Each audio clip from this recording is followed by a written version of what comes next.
Hola y bienvenidos a otro episodio de Calle de Nuevo Profe. Hola Walter, Hola, ¿cómo estás? bien. Bueno, ¿te gusta el telón de fondo?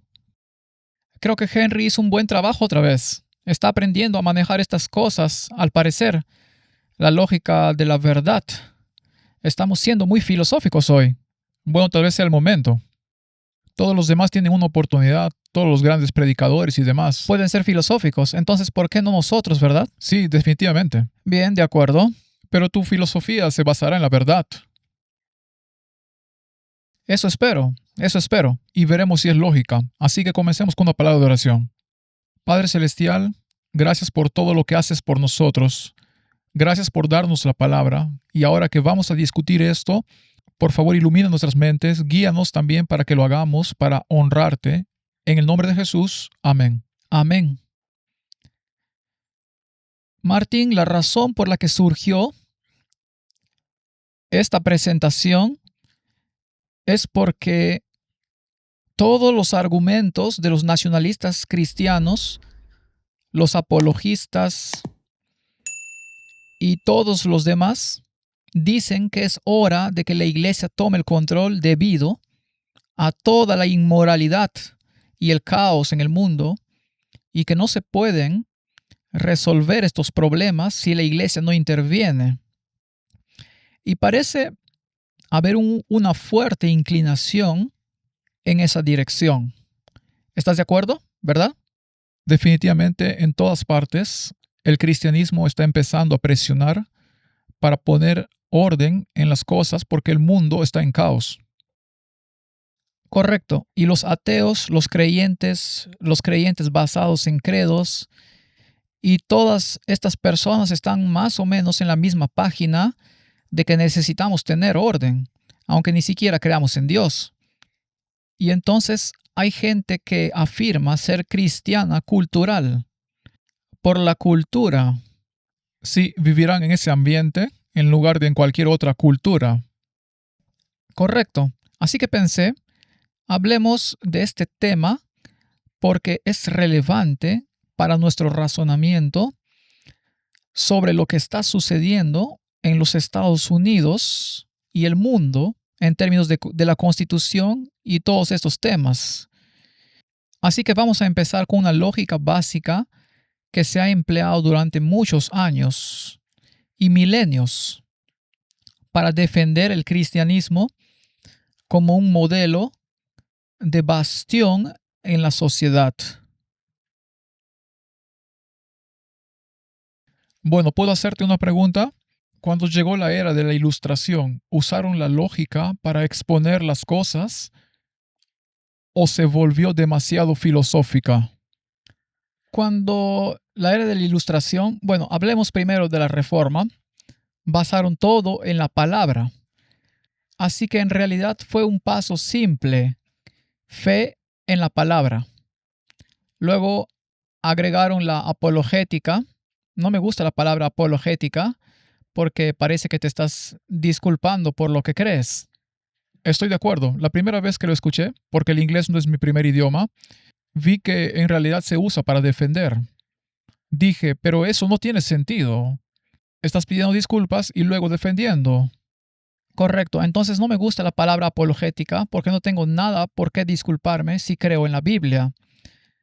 Ahora, cuando yo mismo era ateo, tuve que reconciliar la lógica con las escrituras porque las escrituras me habían sido presentadas de tal manera que obviamente eran alegóricas o una historia y ahora de repente tenía que pasar de un libro de cuentos a una realidad y ese es un cambio bastante importante.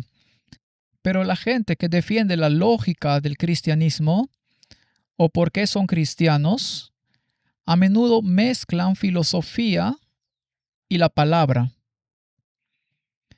pero no realmente la palabra. Mezclan la iglesia y la filosofía. Así que pensé que habláramos de eso porque tenemos este gran problema en el mundo actual sobre si la iglesia tiene que volver a gobernar. Volvamos a C.S. Lewis. C.S. Lewis fue un gran pensador y era ateo, pero luego regresó a sus raíces cristianas. Fue miembro de la Iglesia de Inglaterra y se desenvolvió en ese ambiente. Fue un gran apologista que defendió la lógica del cristianismo. Escribió un libro llamado Mero Cristianismo, que se convirtió en un libro muy popular. También fue, por supuesto, el autor de las Crónicas de Narnia, una colección de cuentos infantiles que te llevan a establecer la sociedad perfecta. Básicamente, ese era su patrón de pensamiento. Observaba la sociedad y veía los problemas que tenía.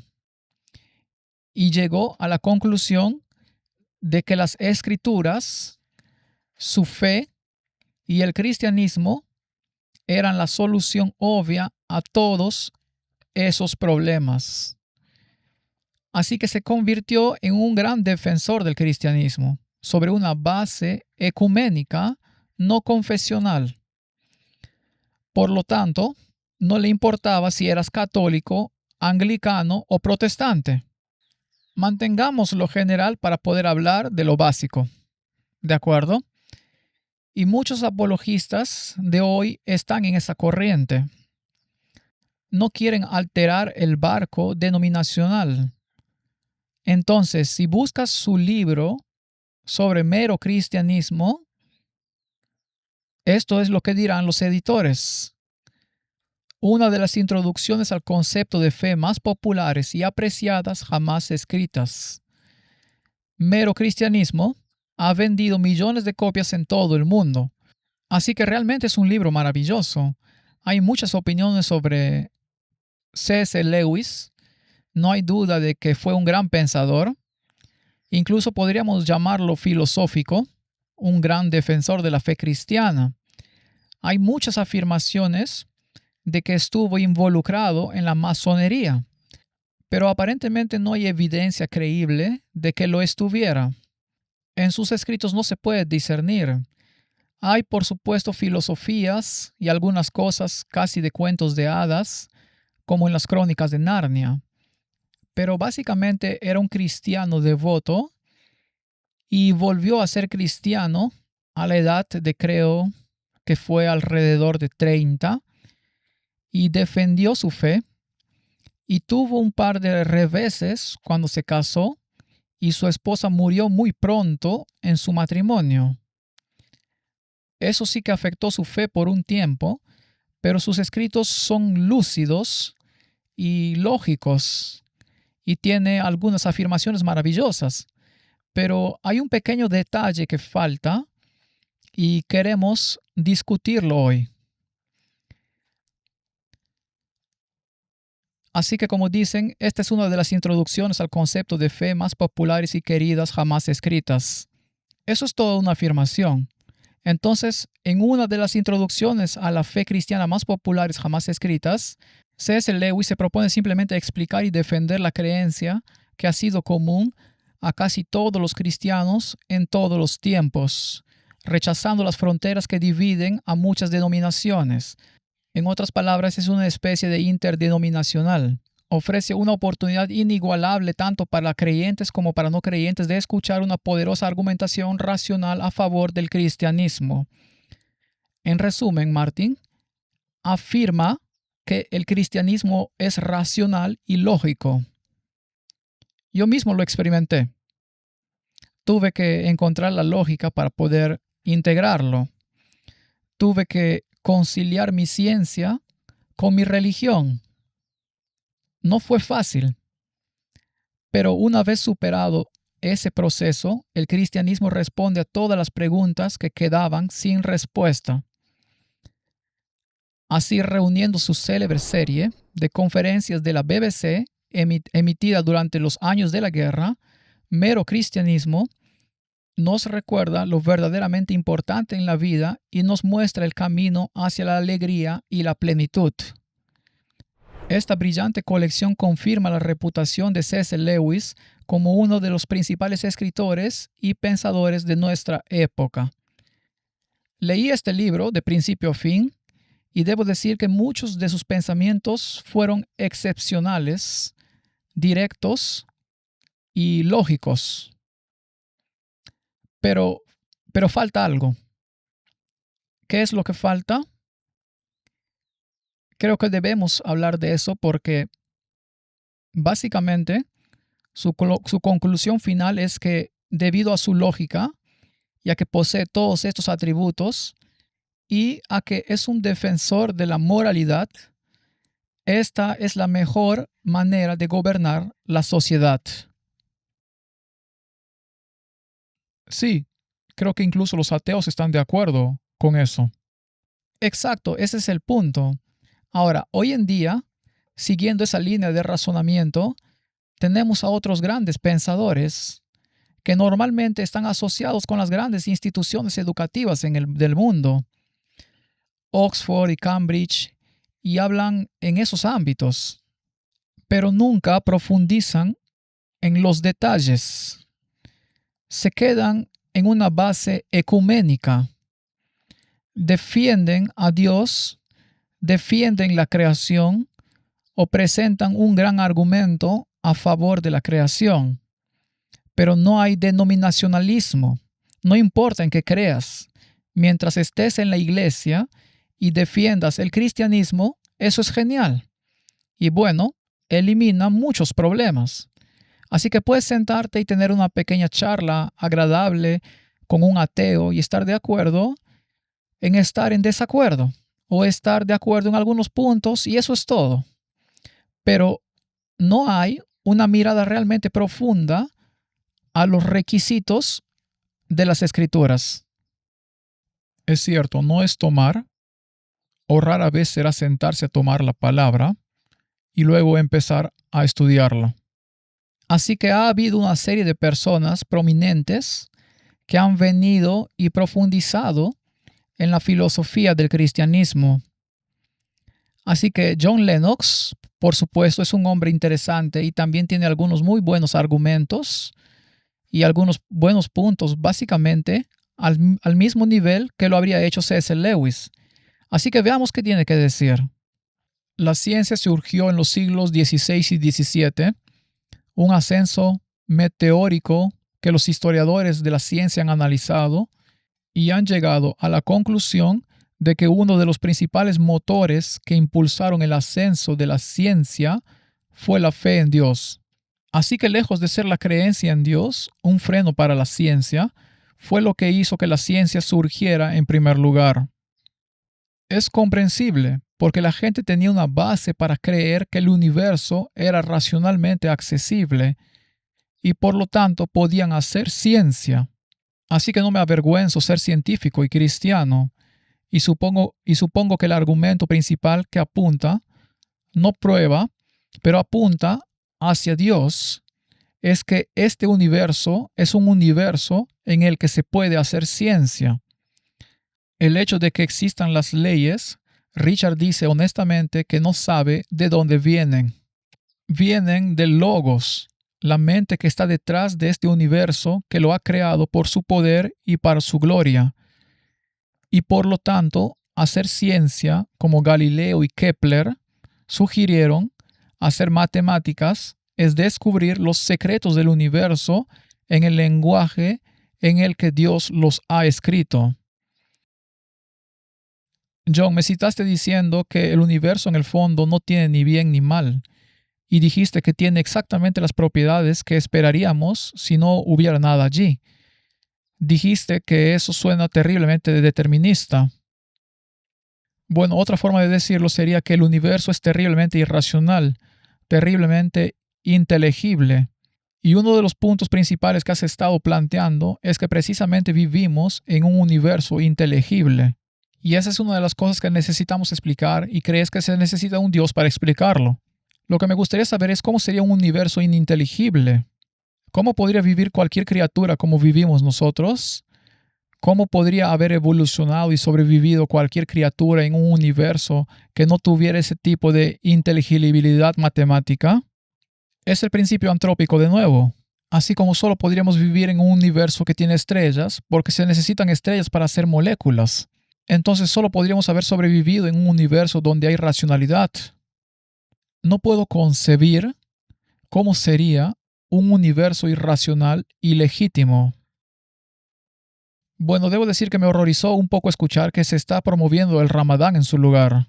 Creo que somos culturalmente un país cristiano. Me considero un cristiano cultural. No soy creyente, pero hay una distinción de ser un cristiano creyente y ser un cristiano cultural. Y bueno, me encantan los himnos y los villancicos y me siento como en casa en el espíritu cristiano. Siento que somos un país cristiano en ese sentido. Bueno, Martín, ¿cuál es la conclusión que vemos aquí en esta discusión? La conclusión es que está bien creer en Dios y está bien no creer en Dios. En otra discusión que tuvieron en otra ocasión, Lennox estaba dando evidencia sobre la lógica de todo lo que existe y la complejidad del mundo y todas esas cosas. Y Dawkins estaba diciendo, ¿sabes qué? ¿Dónde está ese Dios? ¿De dónde viene esa complejidad? Es más fácil creer en este mundo que no es tan complejo. No puedo estar de acuerdo con él en absoluto porque como fisiólogo, la complejidad del cuerpo humano y la complejidad de las formas de vida es tan alucinante que el argumento de que es menos complejo no es un reflejo de la realidad. Así que este es un problema importante en el mundo. Tenemos esta idea de que se puede ser creyente y no creyente. Todos están de acuerdo en que la sociedad necesita leyes y estructura y que el cristianismo cultural funcionará bien. Puedo vivir con eso. Me encantan los himnos. Me encanta esto y me encanta aquello, pero no creo nada al respecto. Entonces, el tema de la ley, y de nuevo, Lennox decía que la ley y el orden, incluso las leyes de la naturaleza, muestran que hay inteligencia.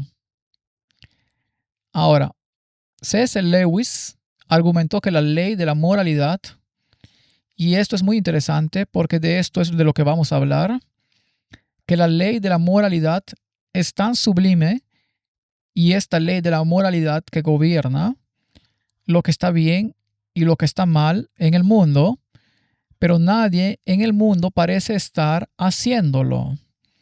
Entonces, ¿de dónde surgió esta ley? ¿Y por qué existe? ¿Y de qué se trata el cristianismo? Tratar de encontrar respuestas al dilema del pecado y el crimen resultante. Los apologistas intentaron encontrar la solución en el nacionalismo religioso. C.S. Lewis abordó su libro desde un punto de vista ecuménico, aunque se adhirió al credo de la Iglesia de Inglaterra. También busca la solución a los malos terrenales en una sociedad gobernada por la Iglesia. Ahora, aquí está el problema, Martín. La Iglesia tiene sus reglas y sus regulaciones, y ahora es el bastión moral que se supone que debe guiar a la sociedad a través del caos. Sin embargo, ¿todo está bien con la Iglesia? Para nada. No, para nada. Y la Iglesia tiene sus credos. Y me resulta fascinante que C.S. Lewis, en su libro Mero Cristianismo, afirma que la solución para superar las propensiones pecaminosas y todo esto reside en los sacramentos de la Iglesia. Eso nos lleva de vuelta a que de ahí proviene la salvación. Ahí es donde reside la salvación. Así que la Iglesia te da ese don de la salvación al participar de la hostia, que según él es algo casi irracional. Te limpias del mal interior y es la solución al problema. Ahora, debo discrepar vehementemente con él, y no soy el único, porque Spurgeon ya, y era bautista, ¿verdad? Ya habló de la iglesia de Inglaterra y dijo lo siguiente. La iglesia de Inglaterra, dice Spurgeon, parece estar completamente corroída por el sacramentarianismo. Eso es exactamente de lo que acabamos de hablar, ¿no? Tener que hacer algo para ser. Tienes que hacer algo, sí. Así que si participas del sacramento, estás bien. Entonces el cristianismo se convierte en un ritual de mantener ciertos sacramentos. Has cumplido con tu deber. Has ido a la iglesia, has participado de la hostia. Trabajo hecho. Vuelve a tu vida normal.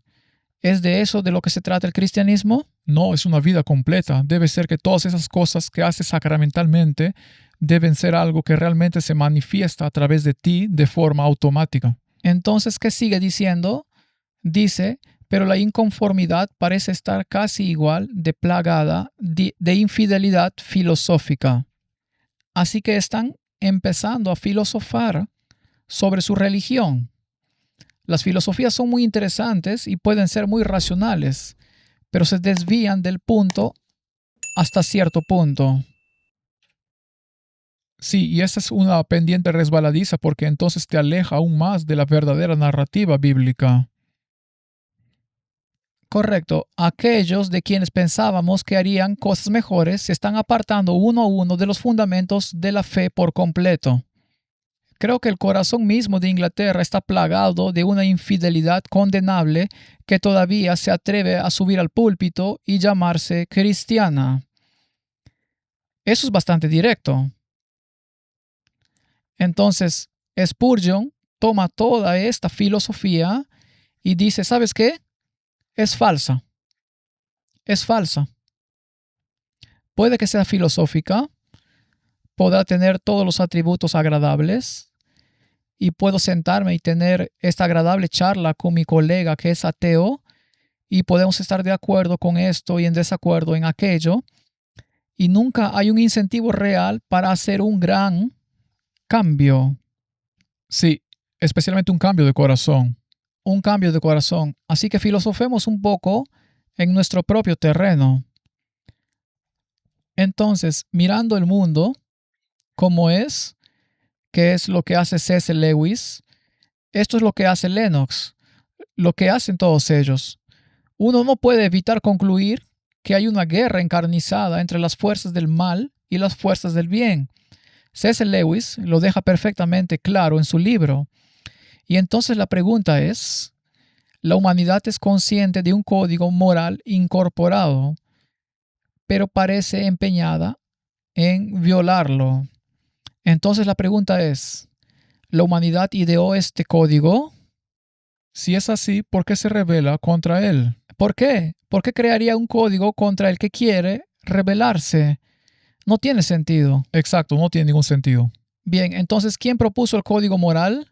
¿Fue el hombre? Bueno, propondría el hombre un código que está decidido a ignorar cada vez que se presente la oportunidad. No tiene sentido. No tiene sentido, ¿verdad? No es lógico. Y sabes, se comparan los evolucionistas con la supervivencia del más apto. Es lo correcto proteger tu territorio, aplastar a todos. Y si tomas un rebaño de cabras, ¿cuántas hembras servirá un macho? ¿Debería estar mal que haga eso? ¿Por qué no el hombre también? Etcétera. Bueno, en realidad si lo tomas, la supervivencia del más apto es totalmente contradictoria con un código moral. Exacto. Entonces es lo opuesto, tienes que luchar para ser, entonces debes deshacerte de todo lo demás para ser el más apto. Sí, entonces algunos dicen, ¿por qué debería estar restringido a una sola esposa? ¿Por qué no puedo tener muchas? Salomón parecía tener ese problema. Entonces toma 100. Y algunos sistemas religiosos dicen, no, se te permite tener muchas. Entonces, en la cultura africana, por ejemplo, tener muchas esposas es una norma, ¿verdad? Y el Islam dice bien, ¿Cuántas esposas? Y Mahoma vino y dijo en el Corán 4, o él afirma que Alá lo dijo. Siendo él una excepción, podría tener hasta 12. Entonces es muy interesante. Muy bien. Entonces la pregunta es, ¿propondría el hombre un código que estuviera decidido a ignorar cada vez que surgiera la oportunidad? Entonces, desde una perspectiva religiosa, debemos concluir que si Dios propuso el código moral, entonces estamos viviendo en un mundo donde las fuerzas del bien y las fuerzas del mal están abiertamente en guerra entre sí y de alguna manera hemos quedado atrapados en el medio. ¿Eso es lógico? Esta es nuestra filosofía ahora. Creo que sí, porque como hemos dicho, como acabas de decir, si vas al opuesto, si la humanidad vive lo que quiere, será un caos total. Entonces tienes lo que están haciendo los demócratas en los Estados Unidos. O no debería decir eso, o algunos de los demócratas. Bien, dado que la paz entre las dos fuerzas parece imposible, la única opción que le queda al hombre es elegir una u otra. Eso es lo que Martín Lutero ya dijo. Dijo, bueno, no hagan la paz entre las dos partes, serán aplastados, elijan uno. Sí, incluso si van a Josué, elijan hoy. Tienen que elegir entre los dos. Muy bien, entonces si uno desea imponer una moralidad, y aquí es donde estamos en la historia en este momento, entonces deberíamos estar, entonces surge la pregunta de quién debería ser el ejecutor y hasta dónde se puede llegar al imponer la moralidad. ¿Puede cualquier sistema religioso convertirse en el ejecutor? Y si es así, ¿cuál? Obviamente este es un problema en el mundo, ¿verdad? Por supuesto, en todas partes. ¿Qué dijo Dawkins? No quiero la moralidad islámica. ¿No dijo eso? Dijo, quiero una moralidad cristiana. Él dijo la moralidad cristiana. Cristianismo cultural. Y el islamista dice, no quiero la moralidad cristiana, quiero la ley sharia. Entonces parece que hay una gran variedad de opciones aquí en cuanto a qué moralidad quieres. ¿Qué tal si tomamos algunas de las culturas que veneran a los ancestros? Puedes tener tantas esposas como quieras y puedes. Es maravilloso. Oh, ¿qué tal una tribu caníbal? ¿Dónde está su moralidad? Esa es su moralidad. Esa es su moralidad. Está perfectamente bien. Así que aquí tienes un problema serio. Entonces hay un código moral de lo que está bien y de lo que está mal en cada hombre. Se llama conciencia. Y si vino de Dios, ¿por qué estamos empeñados en romperlo? Y si estamos empeñados en romperlo y debería hacerse cumplir, porque sería genial para la sociedad si vivieran de acuerdo con el código moral. Entonces, ¿quién debería hacerlo cumplir? ¿Cierto? Entonces, si vives en un país cristiano, Dawkins dice, lo aceptaré. Soy ateo, no creo en nada, pero lo aceptaré. Incluso cantaré los himnos y los disfrutaré. Sí, Douglas Wilson dijo que esperaría que cuando fuera a otro país y el sistema gobernante fuera tal vez el Islam, se adheriría a esas reglas. Correcto. Y si va a otro país como Israel, entonces se adheriría a esas reglas. Entonces cambian las normas y estándares cuando viajas en avión. No, puede la moralidad. Hay diferentes variedades de moralidad. Ahora, incluso dentro del ámbito cristiano, ¿no hay diferentes puntos de vista denominacionales? Oh, muchos sí. Entonces, ¿qué denominación lo va a hacer cumplir ahora? Y la única solución a eso es que debe haber una especie de amplio consenso. Es posible entonces que aquellos que no se adhieren al amplio consenso, como alguien siempre decía en el pasado, millones de fumadores de Lexington no pueden estar equivocados. Oh, sí, la mayoría hace la moralidad. Sí, entonces esto es muy interesante. Entonces esto es parte del debate. Ahora, Lewis estaba argumentando a favor del cristianismo y yo también argumentaría a favor del cristianismo. Pero ¿hasta dónde argumentaría en términos de legislar la moralidad? Esa es la pregunta que estamos discutiendo. Porque inevitablemente terminarás ahí. Correcto, así que ahí es donde vas a ir. Entonces Santiago 4:17 dice, Por tanto, al que sabe hacer lo bueno y no lo hace, le es pecado. Entonces, ¿quién te dice qué es bueno y correcto? ¿No es la ley? Definitivamente. La ley te dice que es correcto, ¿cierto? Entonces la ley es muy central. Y C.S. Lewis reconoció que la ley es muy central, pero se pierde el punto de la aplicación de la ley porque se adentra en la religión basada en credos y busca las soluciones ahí. Sí, entonces la solución va más allá o desvía la Biblia Y la ley, y la ley. porque ¿cuántas denominaciones en el mundo hoy rechazan totalmente la ley y dicen que ha sido abrogada? Probablemente la mayoría. Los que están en el mundo evangélico, excepto aquellos que dicen que debemos poner los 10 mandamientos en las iglesias y en las escuelas. Pero solo asegurémonos de que no sea la bíblica. Asegurémonos de que sea la versión católica. Eso es exactamente así. Incluso aquellos que promueven que se debe guardar la ley, quieren guardar la ley que les conviene. ¿Sabes lo que me parece interesante? Si tomas el catecismo de la Iglesia Católica, sabes que eliminaron el segundo mandamiento, ¿verdad? Sí, imágenes. Y luego, para tener 10 mandamientos, dividieron el 10º en 2, ¿verdad? Así que tienen 10 mandamientos de nuevo, con uno original faltante. Ahora, los protestantes que basan su fe en la Biblia, ¿qué conjuntos de mandamientos toman? Ese. Toman la versión católica. Ahora, en su catecismo está la versión católica, pero la modifican un poco. Invierten el 10º y el 9º, que en realidad es un mandamiento, al revés que en los católicos. Entonces uno dice, como el 9º, no codiciarás a la esposa de otro hombre, y el otro dice que no. El 10º dice que los bienes. El otro lo invierte y pone los bienes primero, y el otro dice que no es lo mismo que el católico, pero es exactamente lo mismo, solo que el orden ha cambiado. Así que no es el bíblico. Martin, ¿cuál es la lógica de aceptar la palabra como verdad? Como tenemos en el trasfondo, y luego aceptar otra versión. ¿Tiene sentido? No, no hay lógica en eso. Muy bien. Entonces veamos esto. El hecho de que exista un estándar para el bien significa que debe haber un bien supremo que ninguno de nosotros parece alcanzar. Saber que es bueno y ser incapaces de alcanzarlo significa que debemos tener una naturaleza caída. ¿Estarías de acuerdo con esa afirmación? Estoy de acuerdo con esa afirmación, sí. Bien, entonces el hecho de que exista un estándar significa que alguien lo ha escrito. Alguien lo escribió, especialmente porque nadie lo cumple.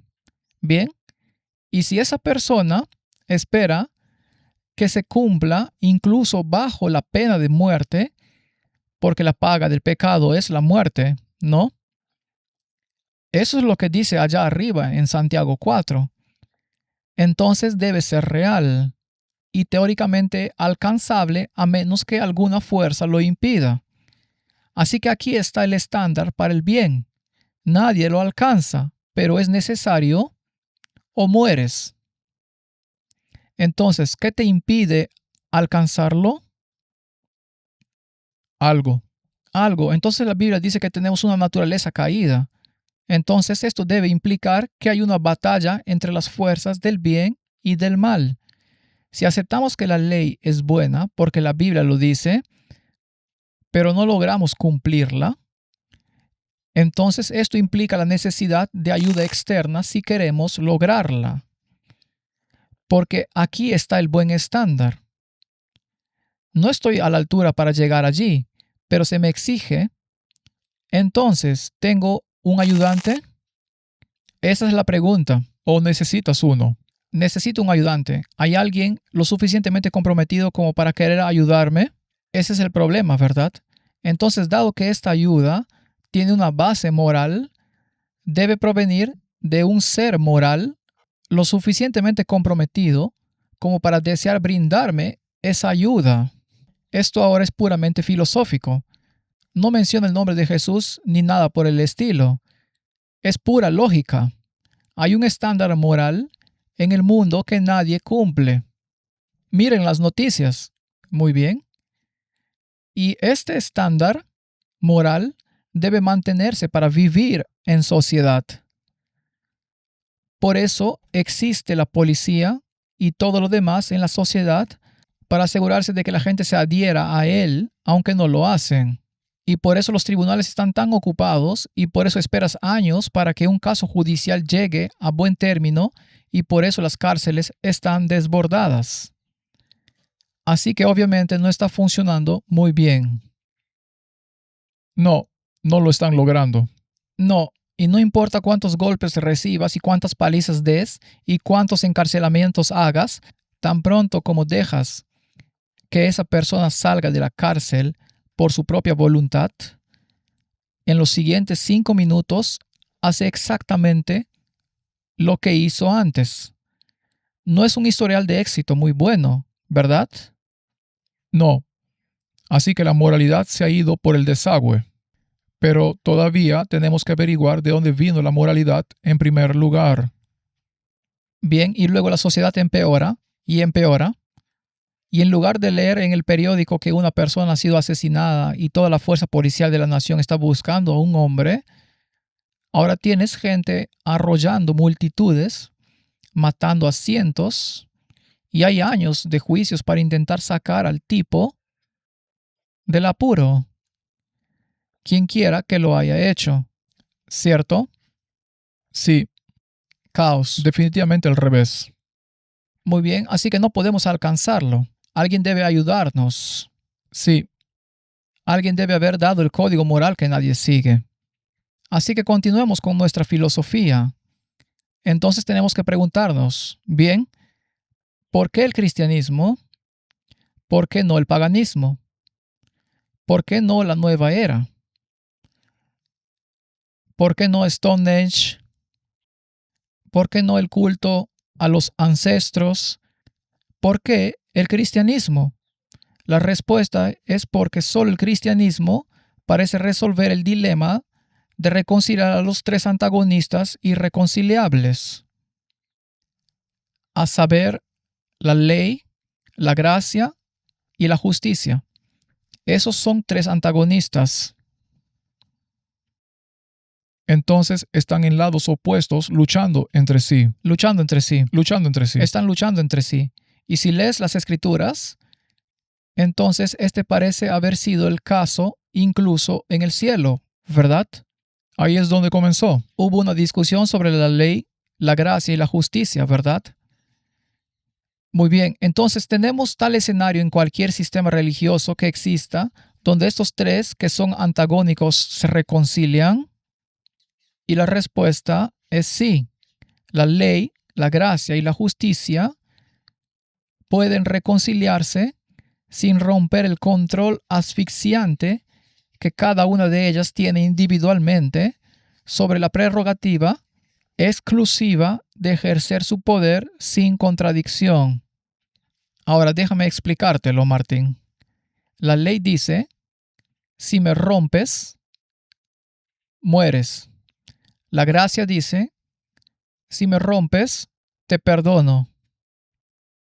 Es una contradicción. Sí, es una lucha opuesta. Bien, la ley dice, quiero justicia. La gracia dice, voy a dejar la justicia de lado. Están luchando entre sí. Están luchando la una con la otra. Entonces este dilema encuentra una solución en un solo sistema religioso que existe. Y ese es el cristianismo. No hay otro sistema religioso en el mundo que se enfrente a este dilema. El Islam no lo hace. El paganismo no lo hace. El culto a los ancestros no lo hace. Por lo tanto, debe ser el sistema en el que encontremos la respuesta definitiva a qué es verdad. Pero las escrituras nos dicen qué es la verdad. La palabra es verdad. ¿Dawkins lucha contra la palabra? 100%. Bien, la ley y los mandamientos son verdad. ¿Las iglesias luchan contra eso? Sí, Espera, ¿qué está pasando aquí, Martín? ¿Hay algo mal? definitivamente. Algo lo está prohibiendo. Muy bien. Entonces la palabra es verdad. No lo olvidemos. Por eso la tenemos en la pantalla de allá. Pero Martín, estas verdades no son nada si no tienes esta verdad final. La mayor verdad de todas debe encontrarse en el individuo que reconcilia a estos crueles amos, a saber, la ley, la justicia y la gracia, sin violar la ley ni la justicia, si queremos decirlo así. Deben reconciliarse y ese debe ser aquel que afirma ser el camino, la verdad y la vida. Y el único que hace eso es Jesús. Sí, definitivamente. Y ahí es donde puede darse esa reconciliación, y solo ahí. Muy bien, entonces el Islam no reconcilia la ley, la gracia y la justicia. El sintoísmo no lo reconcilia. El hinduismo no lo reconcilia. Solo el cristianismo lo hace. Y el único individuo que puede encontrar en toda la escritura que lo hace es Jesús. Bien, ahora hablemos de arrogancia. Las declaraciones y afirmaciones más arrogantes que se encuentran en la Biblia son las afirmaciones de Cristo. ¿Es esa una afirmación dura? Lo es, a menos que sea verdad. Bien, ese es el punto. A menos que sean verdad. Pero solo pueden ser verdad y no arrogantes si Jesús es realmente Dios. ¿Es esto un punto de discordia en el mundo religioso? Definitivamente. Enorme, ¿cierto? Enorme. El Islam lo acepta. No. Muchos, incluso en denominaciones cristianas, no están de acuerdo. Algunas denominaciones parecen estar de acuerdo en que Él es Dios con la condición de que nosotros también seamos Dios. Eso está en el Catecismo de la Iglesia Católica. Muy bien, entonces, ¿cuáles son las declaraciones arrogantes? Ahora, algunas personas podrían irritarse si decimos esto, pero imagínense que yo te lo dijera o que tú me lo dijeras. Si vinieran a mí y me dijeran, yo soy el camino, la verdad y la vida, nadie viene al Padre sino por mí, te dijera que desaparecieras, ¿verdad? Sí, fuera de aquí. Y creo que tú me dirías lo mismo si te dijera, ¿saben qué? Eres un tipo tan malo, pero tus pecados están perdonados. Entonces debo ser algún ser sobrenatural, ¿no? ¿O qué pasaría si yo viniera a ti y te dijera, ¿sabes qué, Martín? Toda rodilla se doblará ante mí, incluyéndote a ti. Mejor acostúmbrate, ponte de rodillas. ¿Qué me dirías? Sí, sí, sí, está bien. Ni siquiera lo digas. Muy bien. ¿Qué pasaría si te dijera, a mí se me ha dado todo juicio? Yo soy el único juez del universo y de todo lo que está sucediendo aquí. Por supuesto, es una declaración arrogante. Bien, ¿qué tal si te dijera, incluso si mueres, te resucitaré en el último día? Eso te convierte en Dios. ¿En qué me convierte eso? Dios. ¿Qué pasaría si te dijera que sin mí no puedes hacer nada? ¿Qué me dirías? Ahí está la puerta. Puedes irte. Gracias. ¿O qué pasaría si te dijera yo soy y aparte de mí no hay otro? Sí, claro, eso es lo que te diré. ¿Puedes ver el problema? Sí, Es un gran problema, ¿verdad? es un gran problema. Entonces, la persona que dice eso, ¿O es el mayor fraude que jamás haya existido? ¿O debe ser Dios? Muy bien, entonces Martín, ¿por qué es posible aceptar estas afirmaciones sin compromiso? Creo que es por esto, por el contraste. Lavó los pies de sus discípulos, sanó al leproso, cargó la cruz, resucitó a los muertos, soportó la contradicción de los pecadores, cargó con sus dolores.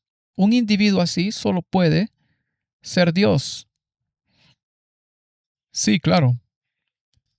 Porque dice lo que es y luego hace todo lo posible por ayudarte. Bien, entonces, en la Biblia, incluso Job dice, busco un intercesor. Busco un intercesor porque no llego a ninguna parte. Necesito ayuda. Alguien creó un código moral que no puedo cumplir. ¿Y está él lo suficientemente comprometido como para darse cuenta de que no puedo cumplirlo porque algo sucedió y perdí la capacidad de cumplirlo? ¿Está él lo suficientemente comprometido como para hacer eso? ¿Está él comprometido para perdonar? Dame misericordia. Sin violar los requisitos de la ley. Y si dice que asumirá las consecuencias él mismo, la ley no puede ser abrogada. No he venido a abolir la ley. Asumiré las consecuencias. Y puesto que tengo vida dentro de mí, puedo entregarla, pagar el precio, volver a tomarla y concedértela con la condición de que aceptes las condiciones. ¿Esa es una posibilidad? Bueno, esa es la única posibilidad. Muy bien, eso es apologética cristiana. Porque creo que esta es la única solución plausible, porque es lógica. Proporciona una solución para un dilema increíble y tal vez la respuesta esté ahí. Pero entonces, ¿cómo se implementa? Así que veamos la ley y el evangelio. Un evangelio sin ley no es evangelio en absoluto, porque el evangelio son las buenas nuevas de la salvación del pecado. El pecado es la transgresión de la ley. Entonces, si quitas la ley, no hay necesidad de un evangelio. Lógico. Bien. Entonces, un evangelio sin ley no es un evangelio en absoluto. No tendría que haber un evangelio. No se necesitan buenas noticias. No tienes que adherirte a nada. Exacto. Ahora, todos estos pensadores que se mantienen tan dentro de su patrón denominacional y no dentro de los absolutos de las escrituras, todos reconocen la importancia de la ley, pero no profundizan en cuál es el verdadero problema. ¿Por qué no la cumplimos y por qué podemos ser perdonados incluso a pesar de eso? Martin, ¿eres una persona convertida? Sí, creo que sí. No estoy haciendo las cosas que solía hacer. Te has convertido en un buen chico, ¿verdad? Y todos tus patrones de pensamiento ahora son totalmente puros de la mañana a la noche, ¿correcto? ¿Eh? Definitivamente no. Entonces, ¿quién no ha hecho un trabajo perfecto aquí? Bueno, yo. Muy bien, ¿eres un trabajo en progreso? Sí, seguro. Bien. Ahora, soy un par de años mayor que tú. Y aún no he resuelto el lío de allá arriba. Y no podré hacerlo hasta que este cuerpo vil se haya transformado en su cuerpo glorioso. Así que estoy atrapado con esto que se llama naturaleza caída. Entonces, ¿necesito ayuda? Definitivamente. Bien. De acuerdo, continuemos con nuestra pequeña discusión. Si el pecado es transgresión de la ley y la salvación costó la vida del Hijo de Dios para que se pudiera satisfacer la justicia, entonces ni la ley ni el castigo podrían eludirse. Así que obviamente la ley se mantiene. Es inamovible. Absolutamente. Te ha condenado a muerte. Entonces ahora no puedo tener gracia sin violar la ley. ¿De acuerdo? Entonces si Jesús pagó ese precio, entonces la ley debe ser inamovible y se hizo justicia. ¿De acuerdo? Entonces se yerguen como pilares inamovibles de los que no se puede quitar ni una pizca. Entonces, ¿por qué las iglesias los quitan? Egoísmo. Para que puedas hacer lo que quieras. Esa es toda la ley. Que yo pueda es todo lo que no quiero. Bien, entonces la ley se mantiene. Jesús confirmó que la ley se mantiene. Las iglesias confirmaron que no se mantiene. Sí. Bueno, algunas de ellas No, obviamente. Y las otras que dicen que se mantiene. tienen su propia versión. Bien, lo cual pone al hombre a cargo en lugar de a Dios a cargo. Exactamente, otra vez. Entonces, Martín, la pena se mantiene y la pena se ha cumplido. Se ha hecho justicia. Entonces puedo cantar, Jesús lo pagó todo. Todo le pertenece a Él. Entonces la paga del pecado, que es la muerte, se ha pagado. pero no por mí, ¿cierto?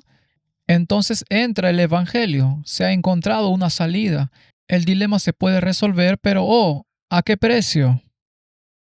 Entonces leemos Salmos 89:14. Dice, la justicia y el juicio son la morada de tu trono. Entonces, ahí está la justicia y el juicio. Hablamos de eso. Entonces, esa es la ley y el juicio. Son la morada del trono. Son inamovibles. La misericordia y la verdad irán delante de tu rostro. Ups, entonces tenemos un problema. Sí, es lo opuesto. Es lo opuesto. Y luego tenemos esta carta que dice que la justicia tiene una hermana gemela que siempre debe estar a su lado, que es la misericordia y el amor. Es la declaración más hermosa, ¿cierto? Martin, solo el cristianismo resuelve esto. Ninguna otra religión lo hace. Entonces soy un apologista cristiano. Y el verdadero cristianismo, porque desafortunadamente algunos solo pueden fijarse en un lado y el otro en el otro lado. No unen los dos. Si niegas uno de ellos, tienes un cristianismo a medias. No tienes cristianismo. Ni siquiera puedes llamarte cristiano porque, como dijo Spurgeon, te has vuelto tan orientado a los sacramentos y te paras en el púlpito. Y me pregunto si siquiera eres cristiano. Sí, pero no puedes llamarte cristiano porque en Cristo estos dos se unen. Entonces, si quieres ser cristiano, unes estos dos, la ley y la misericordia. Obviamente esto plantea otras preguntas, así que estamos en una tendencia filosófica aquí. Estamos llegando a alguna parte, nos estamos moviendo a alguna parte. Pero la siguiente pregunta es, ¿por qué Dios hizo una ley que nadie va a cumplir? ¿Y por qué Dios permitió en primer lugar este caos y esta muerte y este sufrimiento? Esa es la pregunta que creo que es a la que se refieren la mayoría de los ateos. Esa es la que quieren que se responda. Quieren que se responda, así que C.S. Lewis la aborda. Así que tratando de responder a esta pregunta, C.S. Lewis escribe en su libro Mero Cristianismo, escribe que si una criatura es libre de ser buena, entonces también es libre de ser mala. De lo contrario, no es libre. Estoy de acuerdo con él.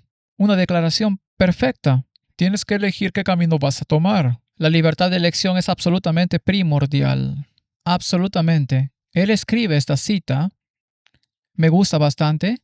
Una vaca no puede ser muy buena ni muy mala. Un perro puede ser mejor y peor. Un niño mejor y peor. Un hombre común aún más. Un hombre de genio aún más. Un espíritu sobrehumano, el mejor o el peor de todos.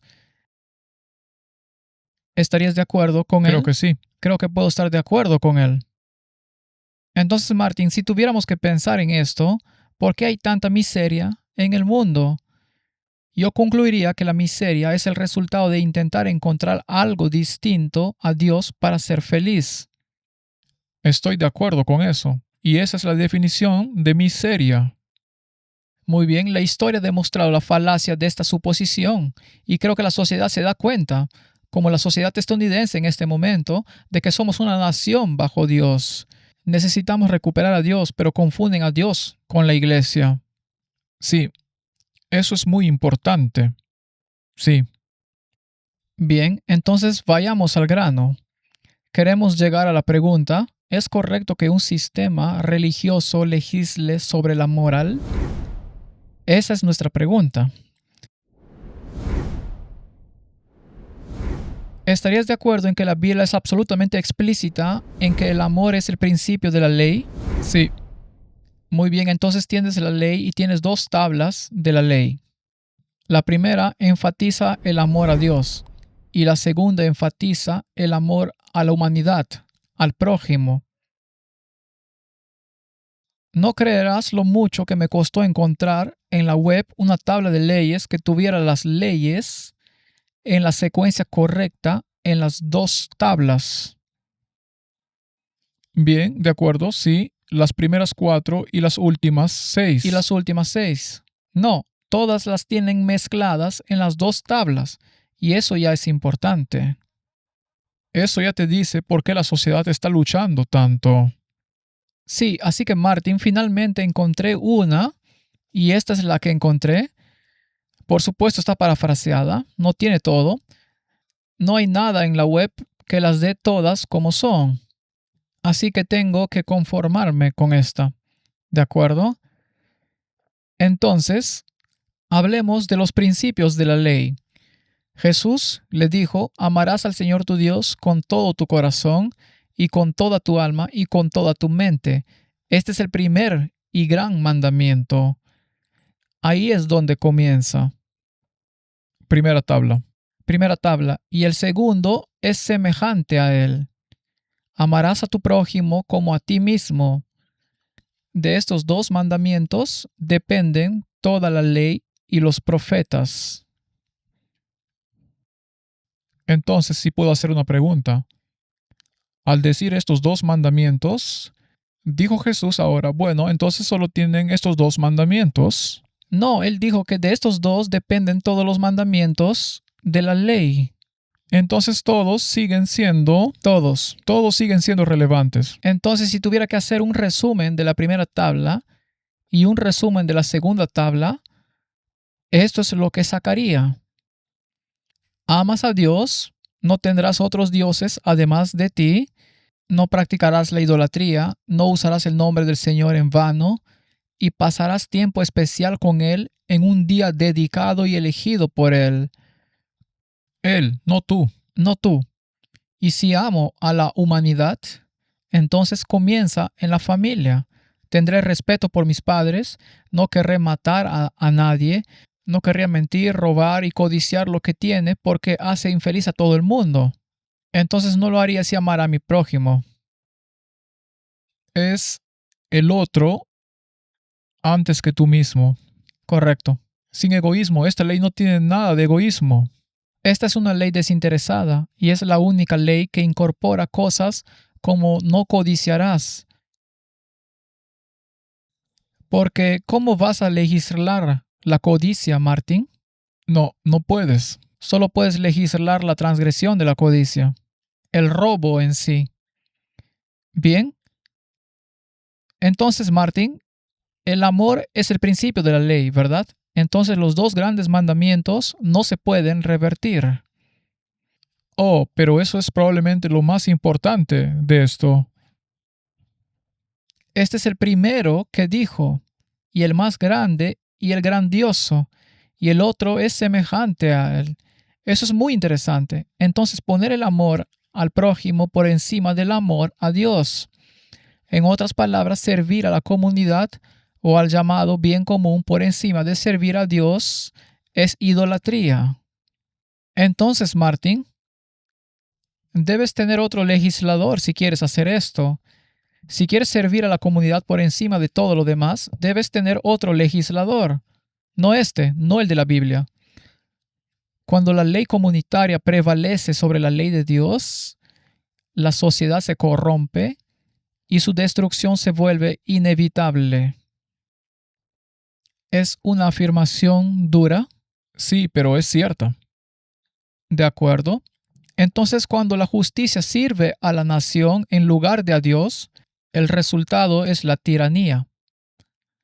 Porque todos los que quieren servir a Dios primero entrarán en conflicto con este sistema. Sí, así que ves que es algo peligroso. Es como si la filantropía estuviera por encima del evangelismo.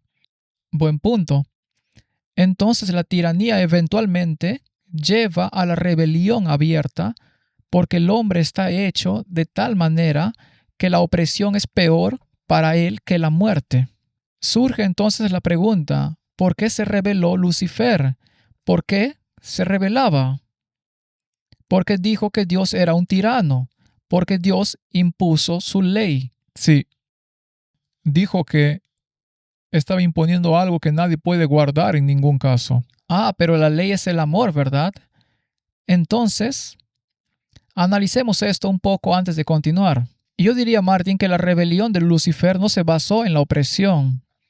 No había opresión en el cielo, sino que se basó en el orgullo, el egoísmo y la lujuria por el poder, justo como lo ha demostrado cualquier tirano en la historia.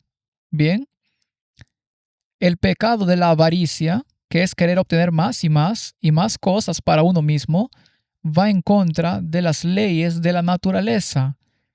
La codicia en la industria lleva a la destrucción del medio ambiente. Lo hemos visto.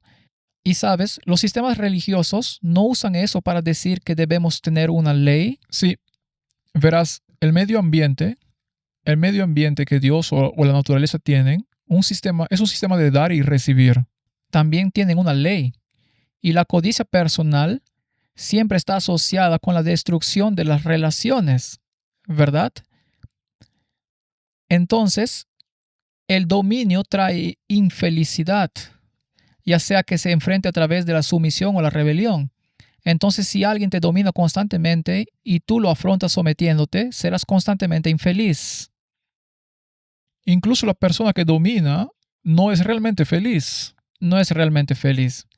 Y si te rebelas contra ello, ambas partes se vuelven extremadamente infelices y violentas. Entonces el egoísmo y el orgullo son las causas raíz del pecado. 100%. El narcisismo no es un trastorno mental, es la imagen misma de Satanás y parte de la naturaleza caída. ¿Estarías de acuerdo con eso? Eso es cierto. Entonces estás participando en la naturaleza de Satanás. El narcisismo es una elección. No hay daño cerebral porque seas narcisista. No se puede excusar psicológicamente.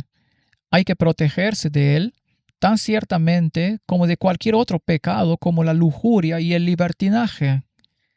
Entonces, el gobierno de Dios es la antítesis de los gobiernos de los hombres. Es lo opuesto. Si amas el mundo, no se puede amar a Dios. El amor por el mundo es odio hacia Dios. La Biblia es bastante clara al respecto. Entonces, pedir un rey terrenal es rechazar a Dios. ¿Está claro eso en las Escrituras? Mucho. Me han rechazado a mí, dijo Dios, cuando eligieron un rey. Y las consecuencias son inevitables. Por cada rey piadoso, hay 1000 impíos que traen consigo las consecuencias inevitables. Ten cuidado, mucho cuidado con qué espíritu participas y a quién permites que sea soberano sobre tu conciencia. ¿Estás de acuerdo con eso, Martín? Sí. Dominar a los demás no es fuerza, sino debilidad. Sí. Es como si estuvieras defendiendo tu debilidad al dominar a alguien. Así es. La vista externa puede parecer que eres fuerte, pero por dentro eres débil. Y Martín, esta es una batalla que se libra constantemente en nuestro entorno, ¿no? Empezó con Lucifer y no ha terminado porque lo vemos. Lo ves a diario en todas partes. Así que la sabiduría mundana e incluso el cristianismo basado en credos no pueden entender la sabiduría de Dios, ni es posible que entren en armonía con ella. Esa es una afirmación bastante dura, pero digamos que es parte de mi filosofía aquí. Entonces hablemos de la envidia. La envidia está cerca de la codicia, ¿estás de acuerdo? Sí, es un flujo de salida eventualmente. Sí. Y no puede tolerar cuando otros son felices. La envidia no puede tolerar la felicidad de otra persona. Prefiere destruir la felicidad de ambas partes antes que ver prosperar a una. Es verdad. Imagina si 2 mujeres están enamoradas de un hombre o un hombre enamorado de 2 mujeres y la envidia y la contienda que va con ella. Por eso la Biblia dice, un anciano debe ser el marido de una sola mujer. Esta es la norma que Dios tiene. Cuando Dios instituyó el matrimonio para Adán y Eva, fue entre un hombre y una mujer. Y si miras las escrituras donde no se adhirieron a eso, todos esos matrimonios no tuvieron ningún problema, ¿cierto? Sí, claro. Mira todas las naciones que vinieron de ese problema. Sí. Correcto. Ahora, C.S. Lewis cita aquí y dice que si la avaricia es el pecado de los que tienen contra los que no tienen, entonces la envidia es el pecado de los que no tienen contra los que tienen. Estoy de acuerdo con él. Así que analicemos esto un poco más. El orgullo se disfraza de Dios. ¿Dirías que es una afirmación justa? Eso es idolatría. El orgullo es idolatría. El perfeccionismo en la religión, ahora estamos en un punto muy discutible, también es el orgullo. Oh, por supuesto. Y el orgullo es la base del pecado. Así que el perfeccionismo es en realidad pecado. Verás, el problema es que si crees que eres perfecto, Y que eres salvo porque eres perfecto, e incluso si por tu boca dices no, sino que es Dios, ese orgullo y egoísmo están ahí. recuerda al publicano y al fariseo. Exacto. ¿Cuál fue justificado? ¿El que estaba lleno de orgullo o el que se humilló? El que oraba, orando a Dios.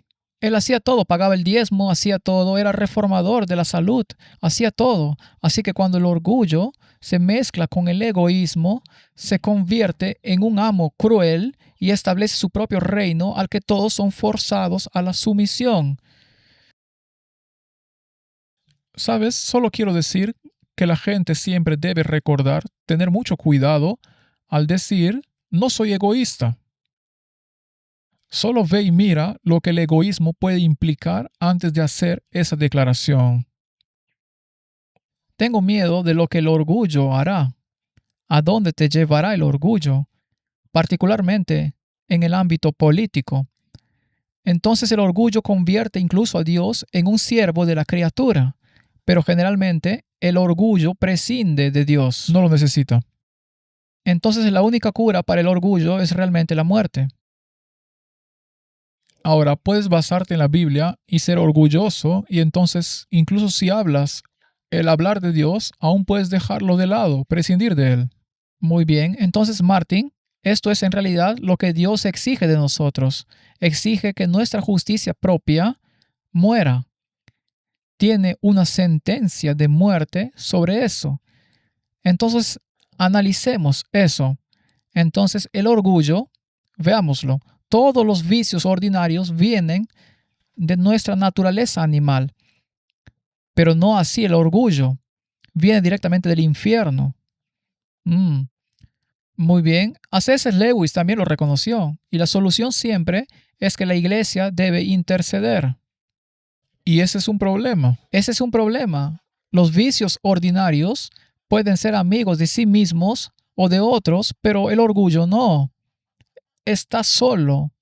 Entonces, si bebes, fumas, eres glotón y tienes sexo ilícito, entonces son buenos compañeros. Entre sí se llevan bien. Sí, esos vicios se llevan bien.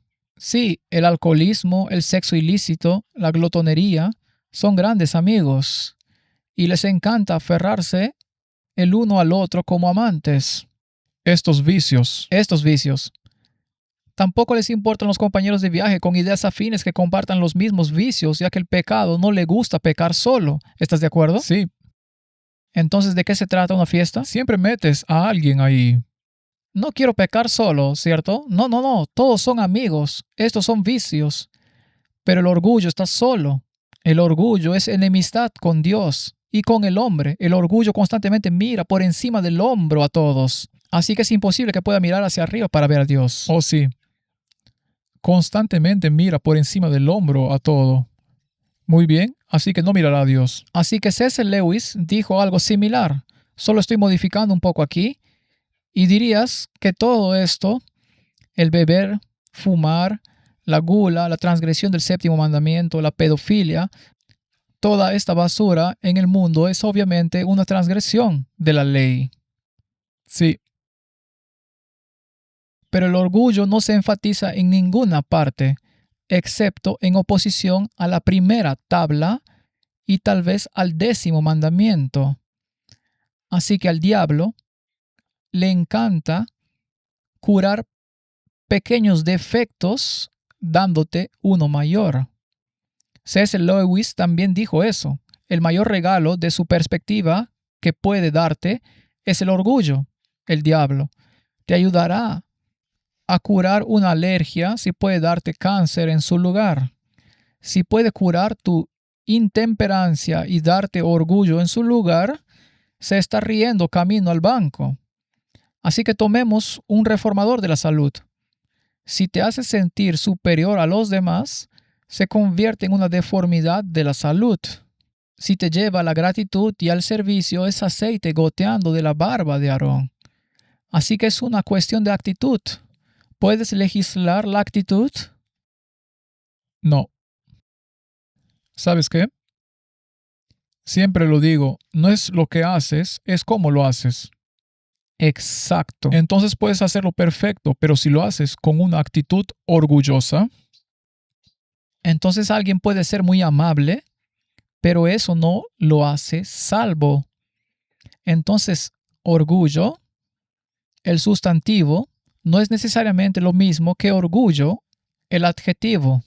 Si orgullo, el adjetivo es admirar a alguien fuera de ti mismo, como estar orgulloso de tu esposa, tus hijos, tu religión, tu familia, tu iglesia, entonces es un atributo positivo. entiendo que será, no quiero decir sumiso, pero un orgullo muy suave, elevar a la otra persona o a la otra cosa. Correcto, no es egocéntrico, ¿verdad? Si los mismos ejemplos te hacen sentir mejor que los demás, entonces se convierte en pecado. De hecho, la verdadera humildad no es otra cosa que la ausencia de orgullo. ¿Estás de acuerdo con eso, Martín? El verdadero orgullo no doblará la rodilla. De acuerdo, la humildad, lejos de convertir a uno en un felpudo, lo que tiende a hacer la falsa humildad es enaltecer. Así que la verdadera humildad es enaltecedora. Para todo lo que es genuino, el diablo tiene una falsificación. A veces no puedes verlo. Ves tu humildad, pero una es orgullo y la otra no. Entonces, ¿cómo quieres legislar eso? No puedes. De acuerdo, la falsa humildad no es otra cosa que orgullo disfrazado. Así es, hipocresía. Sí, lo llamamos hipocresía, ¿verdad? La verdadera humildad eleva el alma por encima del orgullo. Te pone a la par con Dios y el hombre. No creas que eres mejor. Puedes creer con perfecta honestidad que eres diferente, pero eso no te hace mejor. Entonces, si tengo un título, ¿soy mejor que tú? ¿Soy mejor que tú? No, eso es exactamente lo que el mundo. Ahí está el problema en el mundo. Puede que yo esté educado en esa cosa específica más que tú, pero eso no me hace mejor que tú. Nada hace que uno sea mejor que otro. Entonces C.S. Lewis escribió: el bien y el mal aumentan con interés compuesto. También me gusta esa afirmación. Me gustan muchas de las cosas que escribe. Sí, lo entiendo, y eso tiene perfecto sentido porque si lo pienso, como me lo explicaron, este interés compuesto comienza y luego crece exponencialmente, crece. Entonces, si comienzas bien o mal, ambos irán en la misma dirección. Muy bien, pero aún así pueden estar en guerra entre sí, el bien y el mal. Las pequeñas decisiones pueden tener grandes resultados tanto en el buen como en el mal camino. Actuar según la convicción es una forma segura de mejorar la convicción. ¿Estás de acuerdo? Claro, cierto.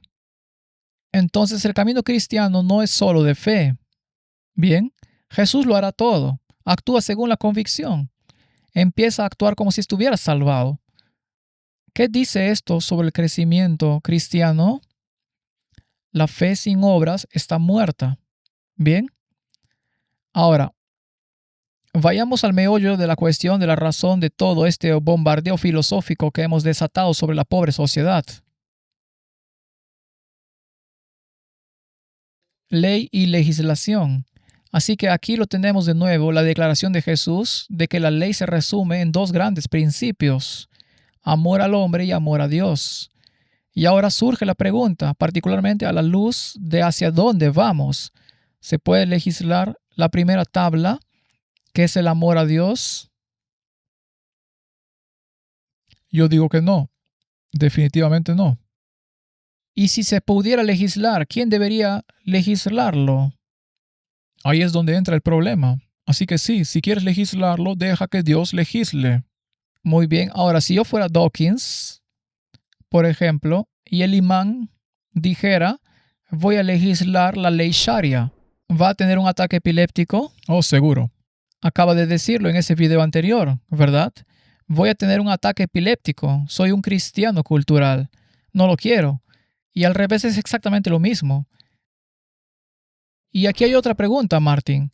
¿Se puede legislar el cristianismo basado en credos? Definitivamente no. Porque un credo es tu comprensión particular de lo que crees, no necesariamente lo que dice la Biblia, como guardar el domingo. Eso no es lo que dice la Biblia, es un credo. Es un credo. ¿Sabes? Estaba pensando que si vas a la primera parte, se puede legislar la primera tabla y ya se ha legislado. ¿Pero se puede legislar? No, pero se ha hecho en la palabra de Dios. Dios lo legisló. El problema ahora viene con... La legislación del hombre. Sí, porque es donde vienes ahora con una basada en credo. Se hizo en la Edad Media. Oh, sí, es este cristianismo basado en el credo. ¿Cuál fue la consecuencia de legislarlo? Muerte, persecución. Sangre por todas partes. ¿No dijeron los padres fundadores de América que no querían la sangre que fluyó en Europa y por lo tanto el Congreso no hará ninguna ley con respecto al establecimiento de la religión? 100%. Quiero decir, y has demostrado cuántas veces no fue solo unilateral. Cuando los protestantes comenzaron a obtener sus credos, la sangre fluyó de su lado. Muy bien. Entonces todos estamos de acuerdo en que hay un estándar moral. Resumamos, hay un estándar moral. La humanidad no es muy buena para guardarlo. Debe haber una solución. Alguien debe haber dado ese estándar moral que nadie quiere o puede guardar.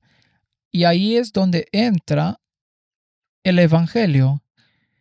Entonces, si alguien lo guarda, ¿quién te capacita para guardarlo? ¿Eres tú o alguien más?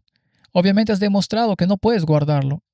E incluso si pareces estar guardándolo, no importa cuán moralista seas en tu cabeza, no lo estás guardando. No lo estás guardando. Muy bien, entonces, ¿tienen las iglesias la autoridad moral para introducir y hacer cumplir algo que ni siquiera ellas mismas guardan? No. Muy bien, veamos eso. La Arquidiócesis de San Francisco acepta pagar $395 millones para resolver demandas por abuso sexual infantil. Martín, esto es ahora, es 2026, y estas mismas organizaciones quieren legislar la moralidad. Exactamente. Eso es para demostrarte que el eslabón perdido es a través de quién quieren que se legisle la moralidad. Bien, y se basan en un credo. Eso significa que la iglesia es tu salvador. Tu uso sacramental es tu salvación. Pero eso no es bíblico. Así que el arzobispo católico de San Francisco ha estado de acuerdo. Esa es una diócesis en el mundo. Hay cientos como esa. Pagar 395 millones. ¿Se pueden pagar los pecados morales con dinero? Lo único que puede pagar esto es la sangre del Cordero. Así es. Porque esa es la única manera de que venga la sanación. Ahora, una vez que hayan pagado 395 millones, ¿creen que el problema se ha ido? Solo quieren sacarlo y callarlo. Muy bien, la pregunta es, no importa que este fuera el arzobispo católico, podría ser la diócesis adventista del séptimo día, no importa de qué denominación sea, el pago del dinero nunca te librará de las consecuencias. Solo la sangre del Cordero puede pagar por eso. Y para que eso suceda, debes ser quebrantado en la roca.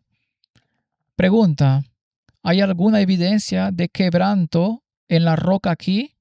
¿O es ahora dinero de sangre que se ha pagado y el problema se ha ido? No, es solo... No, pero esta es la moralidad que se me va a imponer. Una moralidad basada en un credo. Muy bien, no tenemos que leerlo. Es suficiente, ¿verdad?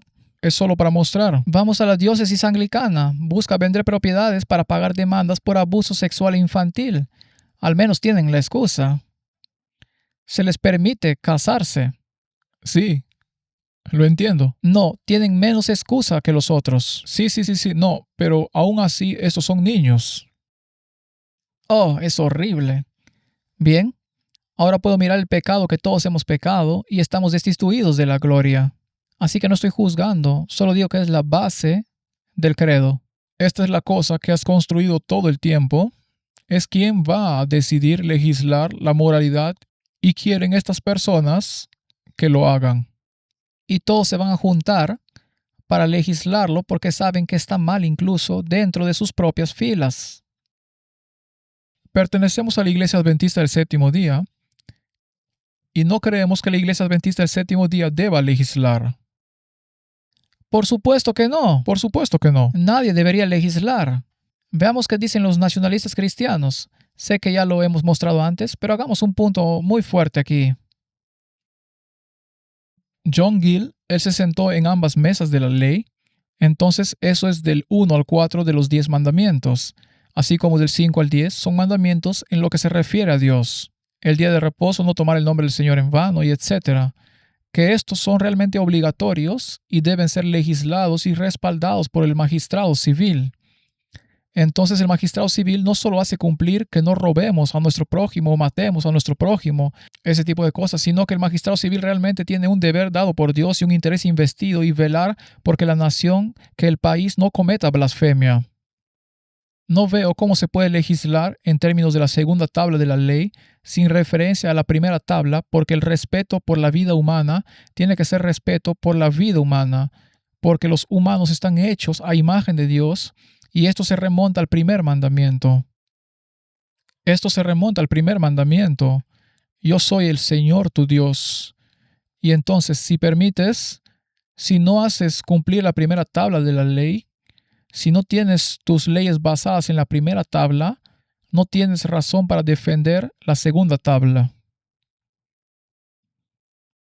Muy bien, gran pregunta. ¿Estarías de acuerdo en que el gobierno tiene cierta obligación de legislar la segunda tabla para aspectos de la segunda tabla? Sí, definitivamente. No pueden legislar en absoluto, no se puede legislar la codicia. Solo se pueden legislar las consecuencias de la codicia. Pero el asesinato, el robo, eso sí se puede. Eso es ley civil. Muy bien, tomemos el tercer mandamiento. No tomarás el nombre del Señor tu Dios en vano. Ahora, otras religiones, como el Islam, tienen leyes de blasfemia. Si dices algo en contra de Mahoma o algo en contra de su Alá, entonces puedes recibir la sentencia de muerte, ¿verdad? Y lo hacen. Ahora quieren legislar esas leyes de blasfemia. Eso es lo que dijo. Eso es lo que dijo, sí. Pero Martin, si dices que eres cristiano, pero no haces lo que dice la palabra, haces lo que dice tu credo, entonces estás tomando el nombre del Señor en vano. Y los que toman el nombre del Señor en vano están legislando el mandamiento que están quebrantando. Sí, 100%. Y como hemos escuchado antes de estas mismas personas, que incluso nuestra denominación no es vista como una denominación cristiana. Como una denominación cristiana, aunque nos adherimos a la salvación en Cristo y al cumplimiento de la ley. Entonces, ¿por qué no somos cristianos? ¿Porque cumplimos la ley? Entonces, ¿quién hará una ley contra nosotros? Ellos. Ellos lo harán. Bien, veamos algo más. Sea una bendición, porque te digo que hay una unción de liberación ahora mismo. Quiero que entren $100,000. Quiero $100,000. Hay 10 personas que podrían dar $10,000. Hay 100 personas que podrían dar $1,000. Consigue un cheque a lo pagadero al ministerio para la White. Hay gente que está mirando ahora mismo. Dices, no lo tengo, da $100. Trae una semilla de sacrificio. Esto no es para mí. Esto se trata de niños que morirán si no eres obediente.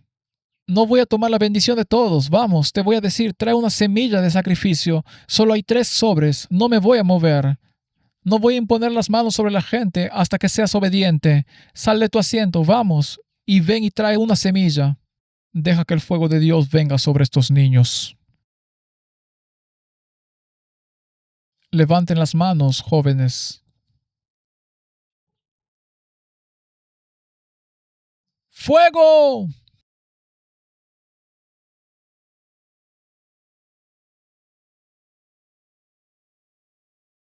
Esa es la gloria de Dios aquí. Pueblo de Dios, levanten las manos y respiren esa unción.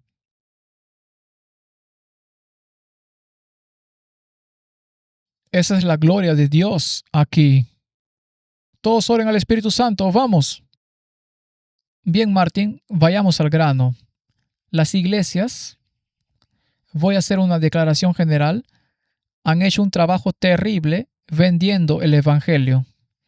Hemos entrado en una era del Evangelio, de la prosperidad, y vimos esos videos pidiendo una semilla. Y si no la das, no habrá bendición sobre ti. Y no hay cuestión de moralidad y la ley o cualquiera de esos asuntos. Vas a la iglesia, eres bendecido, seas pecador o no seas pecador. Y si das dinero, entonces perfecto.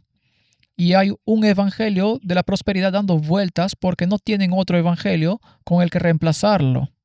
Y luego tienes otras denominaciones que enseñan perfeccionismo y todas esas cosas y juicio.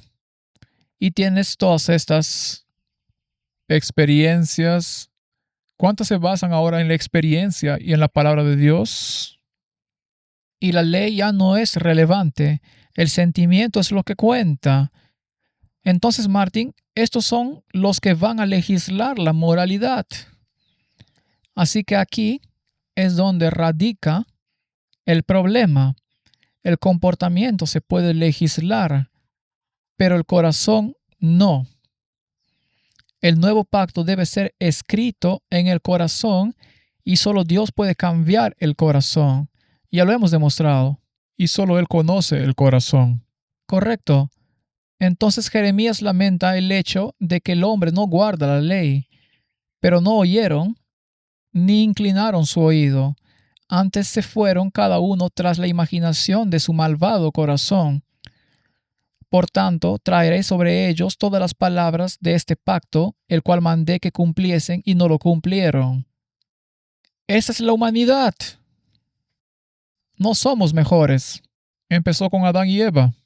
Bien, entonces la solución, este mismo autor en el capítulo 31. He aquí que vienen días, dice Jehová, en los cuales haré nuevo pacto con la casa de Israel y con la casa de Judá, no como el pacto que hice con sus padres el día que tomé su mano para sacarlos de la tierra de Egipto, porque ellos invalidaron mi pacto, aunque fui yo un marido para ellos, dice Jehová. Es tan importante porque no es que el pacto de Dios haya fallado y por eso esté haciendo uno nuevo. O que el pacto esté mal. No, es porque no se adhirieron a él. Correcto. Pero ahora está tratando de renovarlo de otra manera para que puedan entender lo que está pasando. De acuerdo. Ahora, si Dios no lo hizo bien, la iglesia lo hará bien.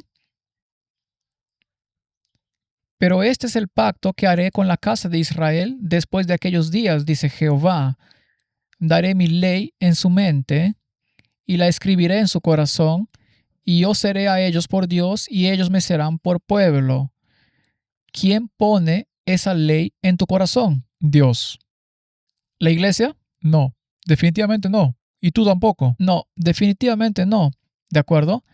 Entonces, ¿estarías de acuerdo en que solo Dios puede lograr esta transformación? No se puede legislar. Absolutamente. Entonces, aquí está la siguiente pregunta.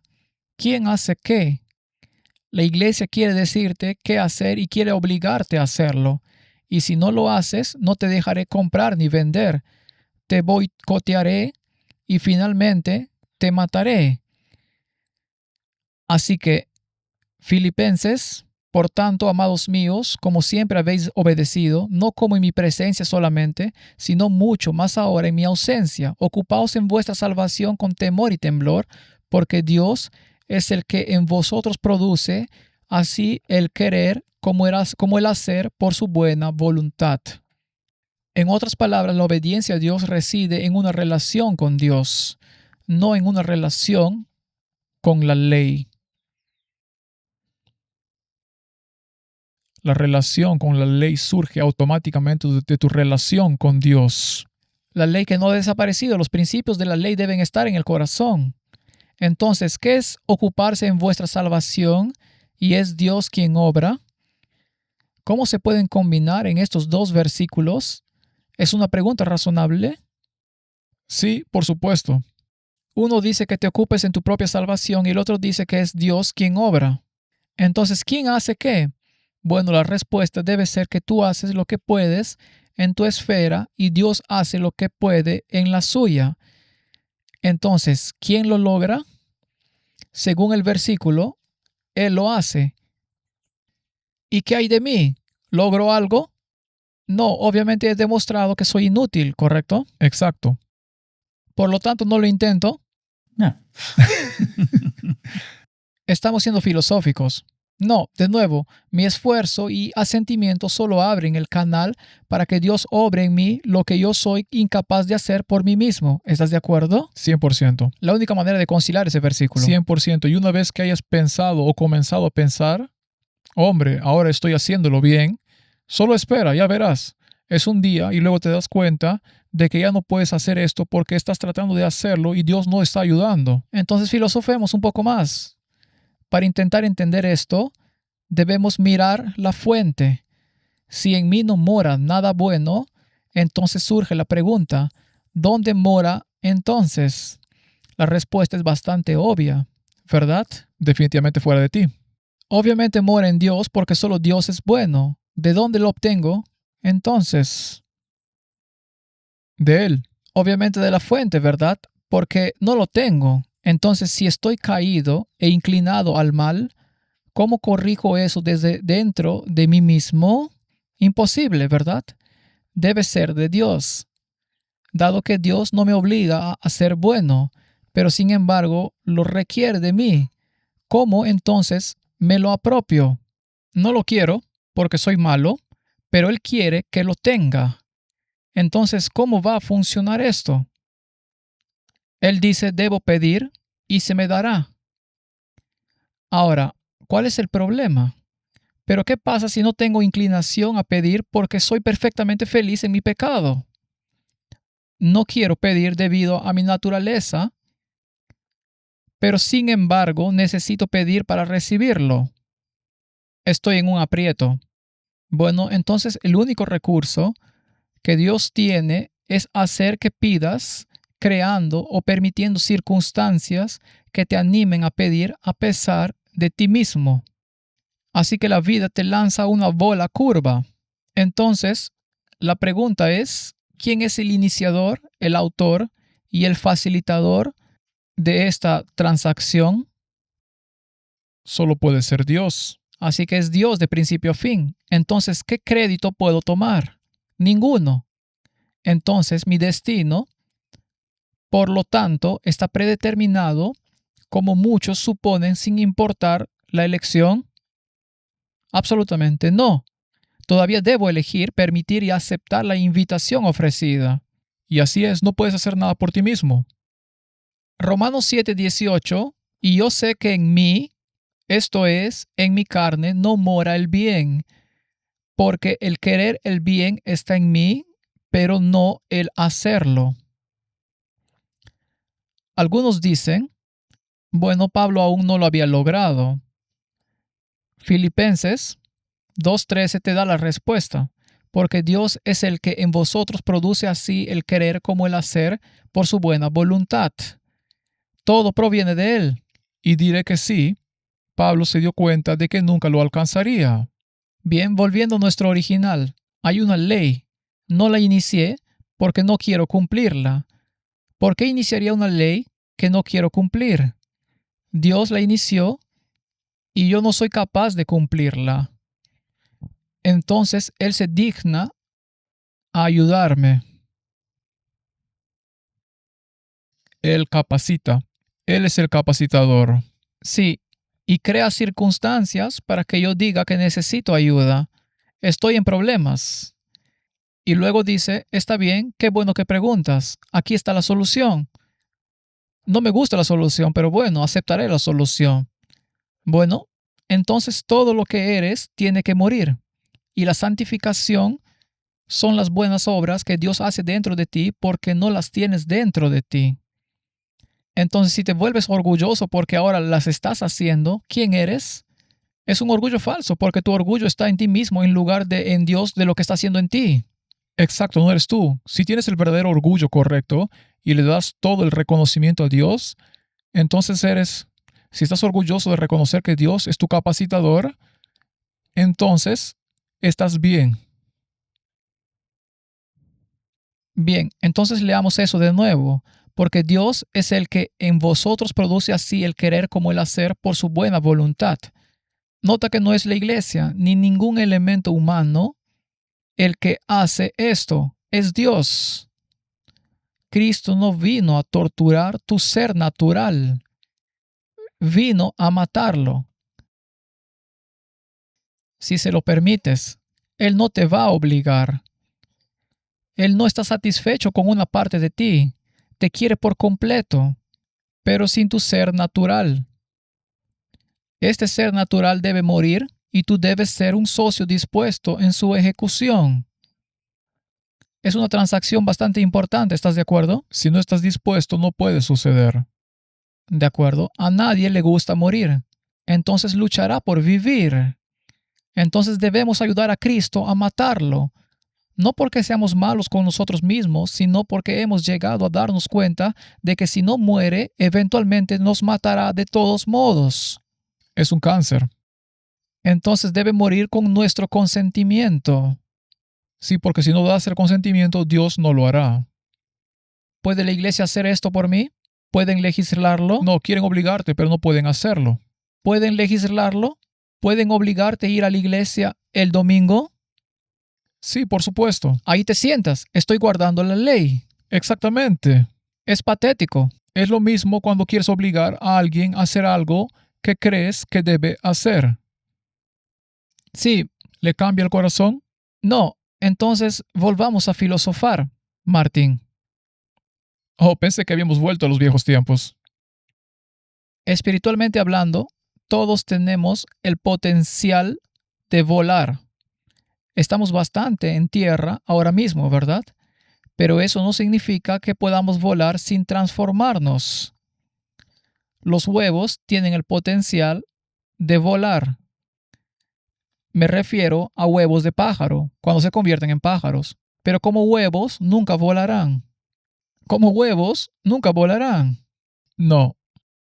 C. Lewis tiene esta historia de una forma algo diferente. Entonces, ¿preferiríamos seguir siendo huevos si supiéramos que podríamos convertirnos en pájaro? Esa es una muy buena pregunta. Así que rechazar la transformación nos condena a seguir siendo huevos sin eclosionar y eventualmente objetos inútiles que se desechan porque te vas a convertir en un huevo podrido, ¿verdad?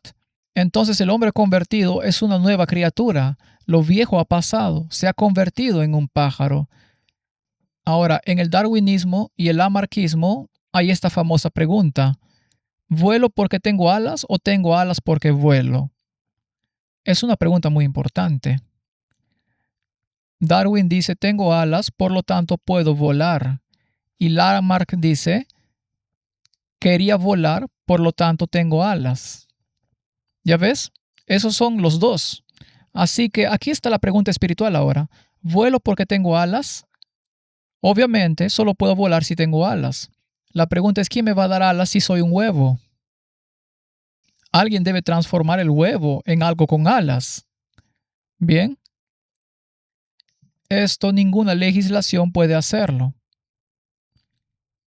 Y es la razón por la que Dios busca solo participantes voluntarios de su gracia. Convencidos de la justicia de su gobierno, la coerción se vuelve obsoleta. Así es, no te obligan cuando lo haces por tu propia voluntad. Entonces, si no hay coacción con Dios, y sin embargo sus ciudadanos son obedientes, eso significa que son obedientes porque está escrito en su corazón. Quieren hacerlo. ¿Por qué quieren hacerlo? Porque entienden a Dios. Lo entienden, es lógico, es hermoso, no habrá dolor. Nunca tengo que temer que alguien me mienta, codicie mis bienes, se lleve a mi esposa, haga esto, haga aquello, lo otro. Habrá confianza. Habrá confianza absoluta, y sé que no hay otro Dios que Él, y no querría tener un ídolo en su lugar, y mucho menos a mí mismo como un ídolo en su lugar. El orgullo debe morir. Esta cosa egoísta llamada orgullo debe morir, y soy un ser transformado en la semejanza de Cristo. Soy un ser transformado en la semejanza de Cristo. No que tenga su divinidad o su poder, sino que tengo su entendimiento de la ley de la moralidad y le he permitido escribirlo en mi corazón. ¿Puede eso ser legislado? No, no. Será una simulación si es legislado. Y si surgiera por coerción, ¿podría ser genuino alguna vez? No. Por eso Dios no lo hizo ya en el cielo. Muy bien. Apocalipsis 14:12. Aquí está la paciencia de los santos, los que guardan los mandamientos de Dios y la fe de Jesús. En otras palabras, tienen la misma fe que Él tiene. Saben de dónde vienen. Saben quién es su redentor. Saben quién es su transformador. Saben quién es su intercesor. Saben quién pagó el precio por su transgresión. Y tienen la paciencia de los santos. Y ellos guardan los mandamientos. ¿Por qué han sido coaccionados y obligados a hacerlo? ¿Verdad? Absolutamente lo contrario. ¿Podemos dar por concluido nuestro caso? Creo que sí.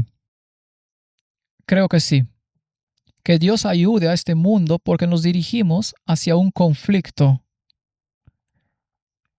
Sí, esta legislación moral está a la vuelta de la esquina. Oremos. Oh Padre Celestial, hemos filosofado y hablado sobre el cristianismo y por qué el cristianismo resuelve los dilemas morales de la ley, la justicia, la gracia. ¿De dónde viene nuestra ayuda? ¿Quién pagó el precio? ¿Y qué tipo de moralidad quieres inculcar en nuestros corazones? La historia ha demostrado que cualquier moralidad fuera de la que Dios introduce en el corazón está destinada a fracasar, ya sea con el pueblo de Dios o fuera del pueblo de Dios. Y si aquellos que afirman ser el pueblo de Dios quieren seguir el mismo camino que ha fracasado una y otra vez en el pasado y ha causado tanta sangre, entonces, Señor, el pueblo tendrá que soportar las consecuencias de ello. Está a la vuelta de la esquina, sucederá. Pero la pregunta es, ¿de qué lado estamos? ¿Nos ponemos del lado de Dios y le permitimos que cambie nuestra brújula moral? ¿O nos ponemos del lado del hombre y seguimos con la corriente y elevamos a la humanidad por encima de Dios? Esa es mi pregunta y mi oración es que tomemos la decisión correcta en el nombre de Jesús. Amén.